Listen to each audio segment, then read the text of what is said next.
The easiest person to control is the person who can be emotionally triggered on command. If someone can make you angry, jealous, desperate, or afraid with a few words, they already have power over you. But there is a Stoic way to take that power back. Now, you don't need to control other people to become powerful. You need to stop allowing other people to control you through your emotions. Every day, people unknowingly give away their peace because they need approval, fear rejection, chase attention, or react before thinking. Stoicism offers a different path: control what belongs to you, release what doesn't, and build an inner foundation that other people cannot easily shake. There is a version of you that other people can easily control. They know exactly what to say to make you angry. They know what to do to make you chase them. They know how to make you doubt yourself, seek their approval, explain yourself, or react emotionally. And the most dangerous part is that they may not even have to control you directly. Sometimes all they have to do is press the right emotional button, and you control yourself for them. Blinds, think about the last time someone disrespected you, and you immediately wanted to prove your worth. Think about the person who ignored you, and suddenly you couldn't stop checking your phone. Think about the criticism that stayed in your head all day, even though the person who said it probably forgot about it within minutes. Think about the argument where you said things you didn't really mean simply because you felt attacked. In those moments, the other person didn't take control of your life. You handed them access to your emotions. Donja, this is exactly where Stoicism becomes more than an ancient philosophy. It becomes a practical way of protecting your inner world. The goal isn't to become cold, emotionless, or disconnected from people. The goal is to become so internally grounded that other people's behavior no longer determines your behavior. You can care without becoming dependent. You can love without losing yourself. You can listen without obeying every opinion. You can be criticized without collapsing. You can be rejected without begging for acceptance. The first rule is simple, but living by it can completely change the way you move through the world. Stop giving other people ownership of your emotional state. Epictetus taught that our judgments about events are different from the events themselves. Someone can insult you, but the insult doesn't automatically decide what you feel. There is a space between what happens and what you choose to do about it. Imagine someone sends you a message that says, "I can't believe you did that. You're selfish." Your first instinct might be to defend yourself immediately. You write a long explanation. You try to convince them that they misunderstood. You reread the message 10 times. Your mood changes. Suddenly, one sentence written on a screen has taken control of your entire evening. But pause for a moment. What actually happened? Someone expressed an opinion about you. That's all. You can examine it. Maybe there is something useful in the criticism. Maybe there isn't. Either way, you don't have to surrender your peace while deciding. This doesn't mean ignoring legitimate criticism. A strong person can hear something uncomfortable and ask, is there truth here? If there is, improve. If there isn't, release it. Weakness is not being hurt by criticism. Weakness is allowing every criticism to become your identity. The second rule is to stop chasing approval. One of the easiest ways to control someone is to make them dependent on validation. When you need everyone to like you, you become predictable. You'll change your opinion to avoid conflict. You'll tolerate disrespect because you're afraid of losing someone. You'll say yes when you want to say no. You'll hide your real personality because you're constantly wondering how you're being perceived. Marcus Aurelius repeatedly returned to the idea that your character matters more than reputation. Imagine living according to that principle. Instead of asking, "What will they think of me?" you begin asking, "Did I act according to my values?" That single question changes everything. Maybe someone doesn't like your decision. Maybe your friends don't understand why you're working so hard. Maybe someone thinks you're too quiet, too ambitious, too serious, or too independent. You don't have to build your life around correcting every misunderstanding. Planned. There is a strange freedom that appears when you realize you don't need to be understood by everyone. Plan. You can be misunderstood and remain calm. You can be disliked and remain respectful. You can be rejected and still know your worth. You can walk away from an argument without needing the final word. The third rule is to master the pause. Most people don't lose control because they lack intelligence. They lose control because they respond too quickly. Someone provokes you, and you answer immediately. Someone accuses you, and you defend yourself immediately. Someone withdraws affection, and you chase immediately. Someone posts something you disagree with, and you feel compelled to respond immediately. Cons: the faster your emotional reaction, the easier you are to manipulate. The pause creates distance between the stimulus and your response. Even a few seconds can change the outcome. Before answering, ask yourself, what response will I respect tomorrow? That question is powerful because emotions usually demand immediate action. Anger says, answer now. Fear says, fix this now. Jealousy says, find out now. Anxiety says, do something now. Pride says, prove yourself now. Wisdom says, wait. Sometimes the strongest response is no response at all. Not because you're afraid, but because you recognize that not every situation deserves your energy. The fourth rule is to stop trying to control what was never yours to control. This is one of the central ideas of Stoic philosophy. Your actions, judgments, choices, and character belong to you. Other people's opinions, decisions, reactions, and behavior do not. Yet so much emotional suffering comes from trying to control exactly those things. You want someone to understand you. You can't force that. You want someone to apologize. You can't force that. You want someone to stay. You can't force that. You want everyone to respect you. You can't force that. You want life to unfold according to your expectations. You can't force that either, but you can control how you respond. Imagine spending years trying to convince someone to appreciate you. Every time they become distant, you work harder. Every time they criticize you, you explain more. Every time they pull away, you chase them. Eventually, you realize something painful. You weren't building a relationship anymore. You were trying to control another person's perception of you. Letting go of that struggle doesn't mean giving up. It means redirecting your energy towards something that can actually change yourself. The fifth rule is to become comfortable with being alone.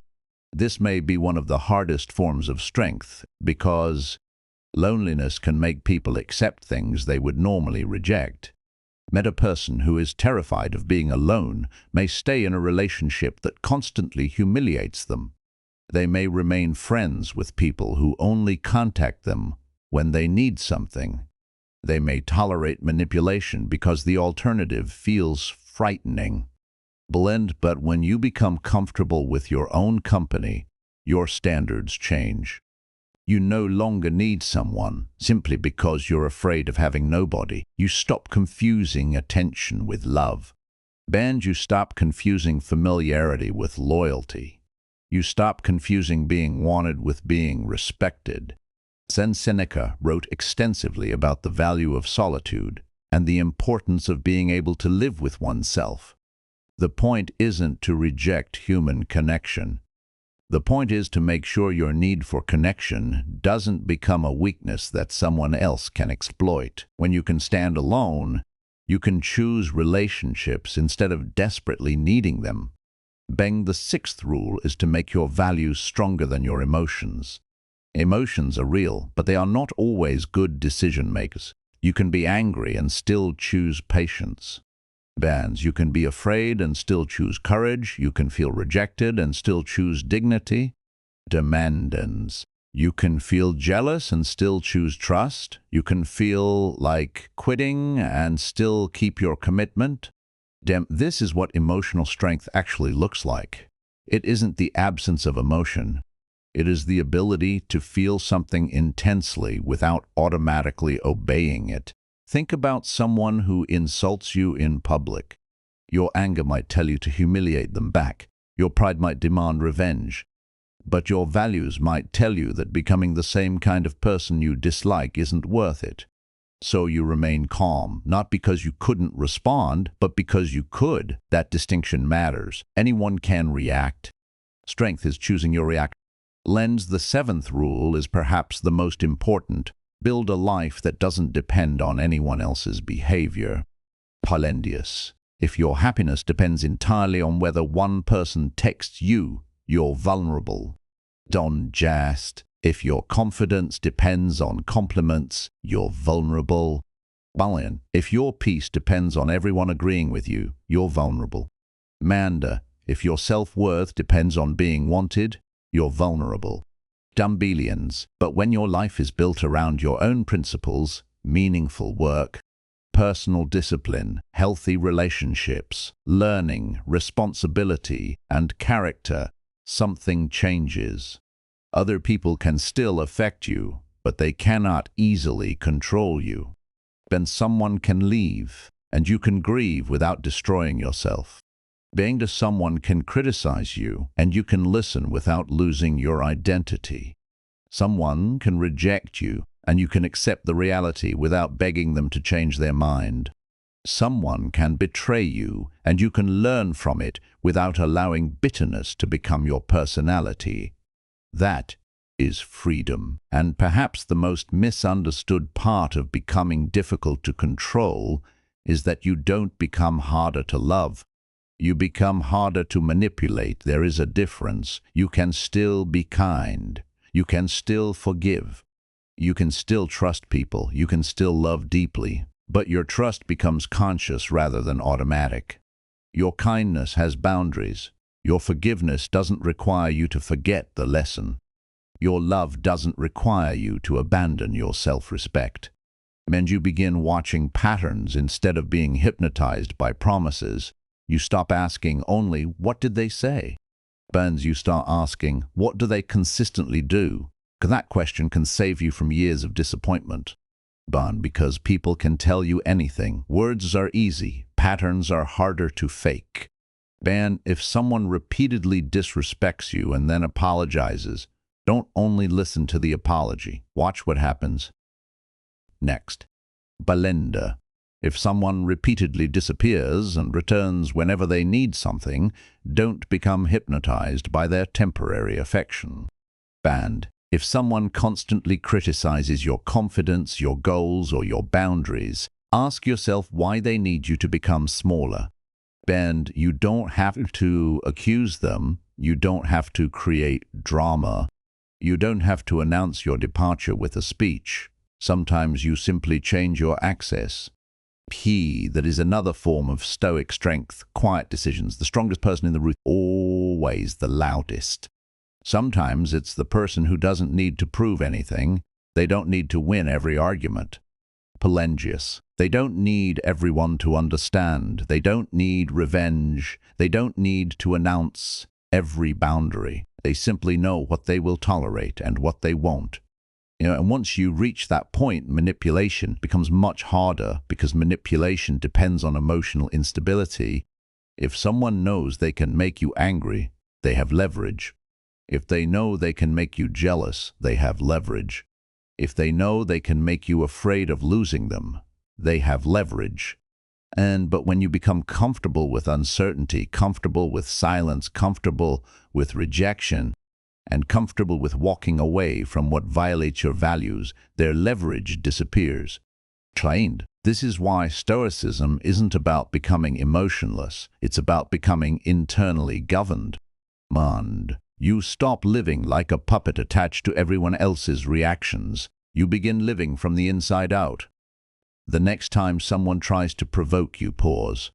The next time someone criticizes you, examine it before accepting or rejecting it. The next time someone withdraws attention, don't immediately chase. The next time you feel the need to prove your worth, ask yourself why their opinion has become so important. And when you feel afraid of losing someone, remember that losing a person is painful, but losing yourself to keep them is far more expensive. And you don't need to become suspicious of everyone. You don't need to assume everyone has bad intentions. That's not strength either. Strength is trusting carefully while keeping your judgment awake. Trust should be earned through consistency. Respect should be mutual. Love should not require self-abandonment. And your peace should never be placed completely in someone else's hands. The moment you understand this, your relationships begin to change. Some people may respect you more. Some may disappear. Some may test your boundaries. And some may finally realize that the version of you they used to manipulate no longer exists. Let them discover that. You don't have to announce your transformation. Just live it. Because the ultimate goal isn't to become impossible to control by becoming cold or distant. The goal is to become so clear about who you are that other people's chaos cannot easily become your chaos. Marcus Aurelius faced betrayal, pressure, war, loss, and uncertainty. Yet he repeatedly returned to the same battlefield, his own mind. That is the battlefield you face every day too. Not every battle is against another person. Sometimes the battle is against your need for approval. Sometimes it is against your impulse to react. Sometimes it is against your fear of being alone. Sometimes it is against your desire to control what cannot be controlled. Win those battles, and your external life begins to feel different because you are no longer being dragged around by every emotional storm. You become calmer, you become more deliberate, you become harder to provoke, you become harder to manipulate, and most importantly, you become someone you can trust. If this message gave you a different perspective on emotional control and Stoic strength, take a moment to like the video and subscribe to Daily Stoic Dose. Keep learning, keep questioning your reaction, and keep building the kind of mind that remains steady when the world becomes unstable. Remember this: people can influence your circumstances, but they don't have to own your mind. Your emotions may knock on the door, but they don't have to decide who gets the keys. You don't become powerful when everyone obeys you. You become powerful when you no longer need everyone else to behave a certain way for you to remain at peace. Master yourself, and the world loses one of its easiest ways to control you.